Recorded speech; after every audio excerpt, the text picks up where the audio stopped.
1980 के दौर में फिल्म मेकर इल्माज गुने ने एक फिल्म लिखी, मगर इससे पहले कि वो उस फिल्म को बना पाते उन्हें उनकी पॉलिटिकल सोच और क्रांतिकारियों की मदद करने की वजह से जेल में डाल दिया गया। इल्माज की इस अधूरी फिल्म को पूरा करने की जिम्मेदारी शरीफ गोरैन ने ली और ये कहा जाता है कि इल्माज ने दूसरे कैदियों के साथ इस फिल्म के कुछ फुटेजेस जेल की दीवार पर प्रोजेक्टर की मदद से देखे।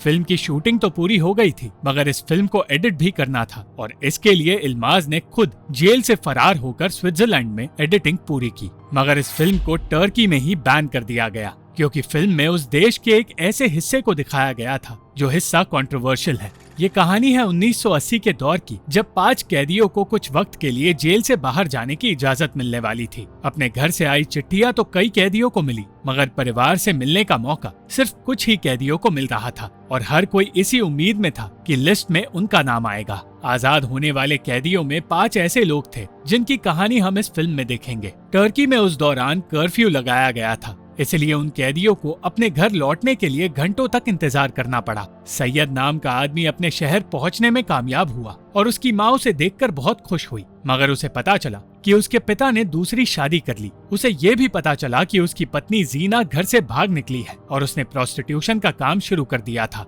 ये सच जानकर सैयद के पैरों तले जमीन खिसक गई और वो समझ नहीं पाया कि अब वो इस शर्मिंदगी को कैसे झेलेगा। दूसरा कैदी सलीह अपने साले के साथ एक चोरी के इल्जाम में पकड़ा गया था। उसके साले को पुलिस ने गोली मारकर जान से मार दिया था और सलीह गिरफ्तार हो गया। वो अपनी पत्नी अमीना को वापस पाना चाहता था, मगर अमीना के परिवार ने सलीह से अपना रिश्ता हमेशा के लिए तोड़ दिया क्योंकि उन्हें लगता है कि सलीह अपने साले को पीछे छोड़कर फरार हो गया था और सलीह की ही वजह से उसकी मौत हुई। इस बारे में अपने दोस्त से बात करते हुए सलीह ने सच कह दिया और बताया कि उसने सचमुच डर के मारे अपने साले को मरने के लिए छोड़ा था, मगर इस बात का पछतावा उसे हमेशा परेशान करेगा। तीसरा कैदी उमार उसी गांव में रहता था जहां 2 और कैदी रहते हैं, इसलिए वो उन दोनों के साथ ही उस गांव तक का सफर तय कर रहा था। सफर के बीच सैनिकों ने उन्हें बस से नीचे उतारा और सबसे पूछताछ की गई। उमार और उसके दूसरे साथी ने अपना परमिट दिखा दिया, मगर तीसरे कैदी को उसका परोल परमिट नहीं मिला, इसलिए उसे सैनिक अपने साथ ले गए। उस कैदी ने अपने दोस्तों से कहा कि उन्हें उसकी चिड़िया को लैला तक पहुंचाना होगा और उसकी अमानत साथ लेकर वो दोनों आगे बढ़े। दूसरी ओर सैयद अपनी पत्नी को ढूंढकर उसे सजा देने की कोशिश में सफर कर रहा था और उन सारे कैदियों को ये एहसास होने लगा कि वो इतने सालों तक जेल में रहे कि बाहर आने पर उन्हें पूरी दुनिया बदली हुई नजर आ रही है। उमार अपने गांव लौटकर सालों बाद खुशी महसूस करने लगा और उस गांव की खूबसूरती में उसे अपना अतीत भी याद आने लगा, मगर उसका गांव जो टर्की और सीरिया के बॉर्डर पर था अब कर्दिश स्मगलर्स और टर्किश सिपाहियों के बीच के जंग का मैदान बन गया था। उस गांव के लोग अब डर में जीते हैं और अपनी जान बचाने की कोशिश कर रहे हैं।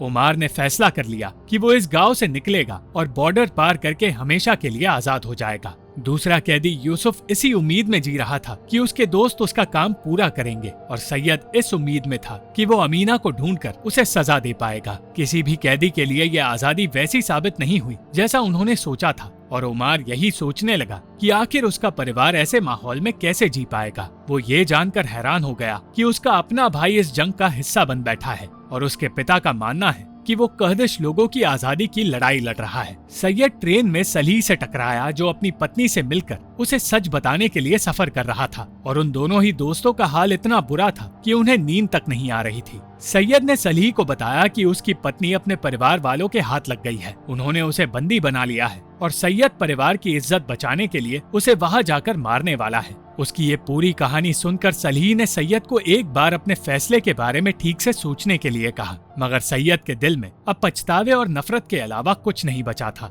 सैयद कम से कम कुछ भी करने की आजादी पा चुका था, मगर यूसुफ जेल से बाहर आने के बावजूद अकेले कैद में वक्त बिता रहा था। सलीह और सैयद के अलग होने का वक्त आ गया और अलविदा कहकर सलीह अपनी मंजिल पर पहुंचा। अपना हुलिया सुधार कर वो अपनी पत्नी अमीना और उसके परिवार से मिलने उनके इलाके में गया, मगर इलाके की गरीबी और परेशानी देखकर उसे समझ आ गया कि वहाँ किसी बच्चे का भविष्य नहीं बन सकता, इसलिए वो अपने बच्चों को अपने साथ ले जाना चाहता था। उसके ससुराल तक ये खबर पहुंच गई कि वो जेल से बाहर आ गया है और जैसे ही वो अपने ससुराल पहुंचा उसके स्वागत में उसे सिर्फ नफरत मिली।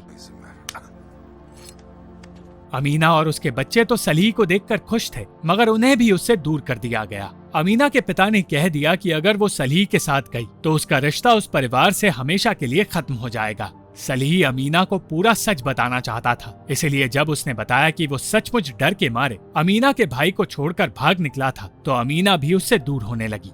लंबा सफर तय करके सैयद भी अपनी मंजिल के करीब पहुंचा और एक बर्फीले इलाके में वो उस गांव तक पहुंचने में कामयाब हुआ जहां जीना का भाई रहता है। उसे उसकी पत्नी जीना के भाई ने बताया कि उसके साथ साथ उनके परिवार की इज्जत भी मिट्टी में मिल गई है, इसलिए उन सब ने जीना को बंदी बनाकर रखा है और उसे मारने का फैसला किया है। अपने टूटे दांत का इलाज करवाकर सैयद अगली सुबह उस घर की ओर जाने के लिए तैयार हो गया जिस घर में जीना को रखा गया है, और दूसरी ओर यूसुफ के दिए काम को भूलकर मेवलुत नाम का कैदी खुद की शादी तय करने की कोशिश में लग गया। उसे और उसकी मंगेतर को अकेले रहने तक का मौका नहीं दिया गया और उस लड़की के परिवार वाले हर वक्त उनका पीछा करते रहे। सैयद को जीना तक पहुंचने के लिए ठंड में एक लंबा सफर तय करना पड़ रहा था और इस खतरनाक सफर में उसका घोड़ा भी तड़पने लगा। ना चाहते हुए भी सैयद को उसे उसकी तकलीफ से आजाद करना पड़ा और आगे का सफर पैदल तय करना पड़ा। मेवलुत इस बात से बिल्कुल खुश नहीं था कि औरतें उसे और उसकी मंगेतर को अकेला छोड़ना ही नहीं चाहती,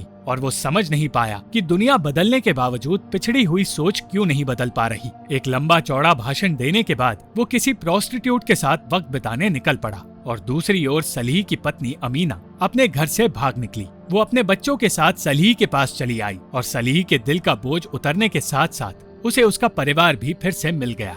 सैयद उस घर में पहुंच गया जहां जीना को रखा गया है और उस घर में उसे जीना के पिता और अपना बेटा दोनों मिले। अपने बेटे का चेहरा देखकर सैयद गहरी सोच में पड़ गया और कुछ देर बाद उसने कहा कि वो जीना और अपने बेटे को लेकर वहां से दूर जाना चाहता है। उसका कहना था कि वो जीना को खुद नहीं मारेगा, मगर उसके दिमाग में कोई और सजा है जिसकी वजह से जीना की मौत हो सकती है। और तब उसे पता चला कि पिछले 8 महीनों से जीना को एक ऐसे कमरे में बंद रखा है जहाँ रोशनी तक नहीं आती।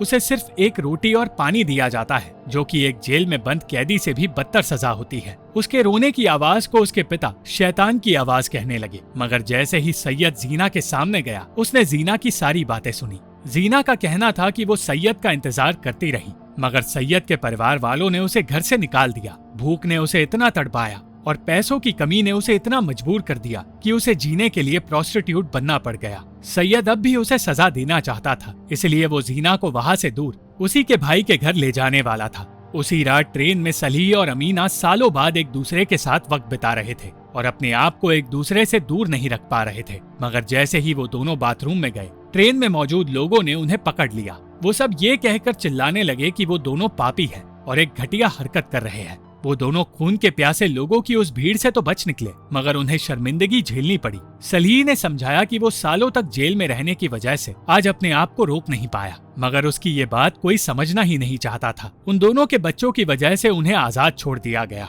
और दूसरी ओर 8 महीने बाद जीना को नहाने का और कैद से आजाद होने का मौका मिल गया। सलीह ये नहीं जानता था कि अमीना का भांजा उसका पीछा करते हुए उसकी ट्रेन में आ पहुंचा है। वो पहले ही सलीह के खून का प्यासा था, इसलिए मौका मिलते ही उसने सलीह और अमीना दोनों को जान से मार दिया। जीना को भी इसी तरह अपनी मौत के करीब जाना पड़ रहा था और वो ये बात अच्छी तरह जानती थी कि वो सजा से बच नहीं पाएगी। वो सैयद के साथ उसी लंबे सफर पर निकली जिस सफर में उसकी मौत हो सकती है, और बर्फीले पहाड़ों के बीच सिर्फ एक जोड़ी कपड़े पहनकर वो अपने पति और बेटे का पीछा करती रही। सैयद ने उसे इस सफर पर ले जाने का फैसला इसलिए किया था क्योंकि वो जानता था कि ठंड में जमकर वो अपना दम तोड़ देगी। और धीरे धीरे जीना हिम्मत हारने लगी। उमार, जो आज भी अपने देश से निकलकर बॉर्डर पार करने के सपने देख रहा था, उसे बताया गया कि उसके परिवार की ख्वाहिश है कि वो जेल की सजा काट कर आजाद हो जाए और किसी लड़की से शादी कर ले। आगे बढ़ते हुए सैयद उस जगह पहुंचा जहां उसके घोड़े ने दम तोड़ा था, और उस घोड़े की लाश देखकर जीना पूरी तरह अपनी हिम्मत खोने लगी। बर्फ ने उसे तड़पाना शुरू कर दिया और वो सैयद का नाम लेकर रोने लगी। उसकी चीख ने सैयद का दिल पिघला दिया, और जब उसने देखा कि जीना के पैर चलने बंद हो गए तो वो उसे सजा देने के बजाय उसे जिंदा रखने की कोशिश में लग गया। उसने जीना को कंधे पर बिठाकर चलना शुरू किया और जीना पूरे रास्ते उससे माफी मांगती रही। धीरे धीरे जीना के शरीर का हर हिस्सा ठंड में जमने लगा और सैयद की उसे बचाने की कोशिश नाकामयाब साबित होती रही। जैसे ही जीना की मौत हुई, सैयद को एहसास हुआ कि उसने कितनी बड़ी गलती की है, और वो मरी हुई जीना के शरीर को ठंडा होने से रोकने की नाकाम कोशिश करता रहा। गांव पहुंचकर वो जीना को डॉक्टर के पास ले गया, मगर तब तक जीना की मौत हो चुकी थी और जीना का भाई ये सोचने लगा कि उसे सैयद ने सजा दे दी है। एक रात उमार के गांव में फिर से जंग शुरू हो गई और उसे शक था कि उस जंग में लड़ते हुए उसका बड़ा भाई मारा जा सकता है। सैनिक जब लाशों को लेकर अगले दिन गांव वालों के सामने आए तो सबका शक यकीन में बदल गया और अपने भाई की लाश देखकर उमार ने अपनी जिंदगी का सबसे मुश्किल फैसला लिया। उसने अपनी भाभी और उसके बेटे की जिम्मेदारी उठा ली और जेल की सजा काटकर उससे शादी करने का फैसला किया। अंत में पैरोल पाने के बावजूद किसी कैदी को सच्ची आजादी नहीं मिली। सलीह और उसकी पत्नी दोनों मारे गए। सैयद ने अपनी पत्नी को खो दिया और जिंदगी भर अपने आप को उसकी मौत का जिम्मेदार मानता रहा। यूसुफ को कभी आजादी मिली ही नहीं। उमार को अपने बॉर्डर पार जाने का और गुलबदन नाम की लड़की से शादी करने का सपना त्यागना पड़ा और मेवलूत आजाद होने के बावजूद समझ गया कि वो और उसकी पत्नी कभी आजादी से जी नहीं पाएंगे। Thank you for watching this video. अगर आपको ये वीडियो पसंद आई तो इस वीडियो को लाइक, शेयर और इस वीडियो पर कमेंट जरूर करें और इस चैनल को सब्सक्राइब करना मत भूलना।